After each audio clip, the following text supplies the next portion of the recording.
একদিন পর গ্রামের বাড়িতে বৌদির স্বাদের অনুষ্ঠানে চলে গিয়েছিলাম। মেনুতে ছিল গরম গরম ভাত, স্যালাড, লেবু তো ছিলই, আর ছিল লাল শাক ভাজা, সঙ্গে ছিল বেগুনি। দারুণ হয়েছিল।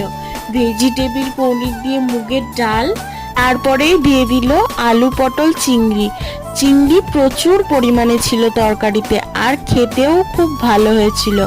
তারপরেই চলে আসলো আলু পটল কুমড়ো বেগুন দিয়ে একটা শুক্তের তরকারি। আর একটু ভাত নিয়ে নেওয়ার পর চলে আসলো নিরামিষ পনিরের তরকারি। পনিরটা খুবই সফট হয়েছিল। তারপরেই দিয়ে দিল মাছ, কাতলা মাছ করেছিল। খুব রান্নাগুলো খুবই ঘরোয়া ভাবে হয়েছিল, সেই জন্য খুব একটা রিচনেস কিন্তু ছিল না। অসাধারণ খেতে হয়েছিল। তারপরেই দিয়ে দিল আমের চাটনি, পাঁপড়, রসগোল্লা, দই আর স্বাদের স্পেশাল পায়েস। ভিডিও ভালো লাগলে একটা লাইক করো।